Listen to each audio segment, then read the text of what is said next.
امام علی علیہ السلام کے جنازے کے بعد جب واپس امام حسن کوفے پہنچے تو دیکھا ایک ضعیف جو دیکھ بھی نہیں سکتا رو رہا تھا۔ امام حسن علیہ السلام اس بزرگ کے قریب گئے، پوچھا اے بندہ خدا کیوں بے حال و پریشان ہو؟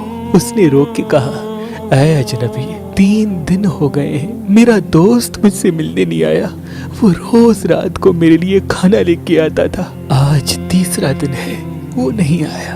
امام حسن نے پوچھا اس کا نام کیا تھا؟ اس بزرگ نے رو کے کہا میں نے بہت مرتبہ پوچھا لیکن میرے دوست نے کہا میں تمہاری طرح اللہ کا بندہ ہوں۔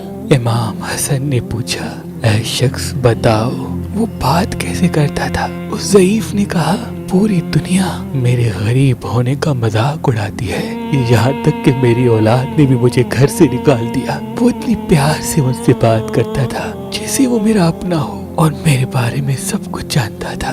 امام حسن رونے لگے اور رو کے فرمایا اے شخص بتاؤ اس کے کپڑے کیسے تھے؟ اس ضعیف نے کہا میں دیکھ تو نہیں سکتا لیکن ایک مرتبہ میں نے اپنے دوست کے کپڑوں پہ ہاتھ لگایا تو وہ میرے کپڑوں سے بھی زیادہ پرانے اور جگہ جگہ سے سیے ہوئے تھے۔ ایک مرتبہ میں نے اس کی نالین پہ ہاتھ لگایا تو وہ جگہ جگہ سے پھٹی ہوئی تھی۔ بس یہ کہنا تھا۔ امام حسن رونے لگے اور اس ضعیف کو اپنے سینے سے لگا کے فرمایا اے شخص وہ میرے بابا اور وقت کے خلیفہ علی ابن ابی طالب تھے جس کو 3 دن پہلے مسجد کوفہ میں ضربت لگی اور آج میں ان کا جنازہ تدفین کر کے یہاں پہنچا ہوں۔ امام علی علیہ السلام کے روضہ مبارک کے آس پاس اللہ نے ایک پتھر کو وجود بخشا جس کو انسان اپنی زبان میں در نجف کہتے ہیں۔ اللہ کے ولی حضرت شاہ شمس تبریز نے فرمایا کہ یہ پتھر انسان کے دماغ کو تیز کرتا ہے، انسان کے علم کو بڑھاتا ہے اور انسان کے وجود میں علم کی تڑپ پیدا کرتا ہے۔ تبھی آج بھی نجف میں علماء دین در نجف کا تحفہ ہر خاص و عام کو دیتے ہیں تاکہ انسان کو علم سے پیار ہو۔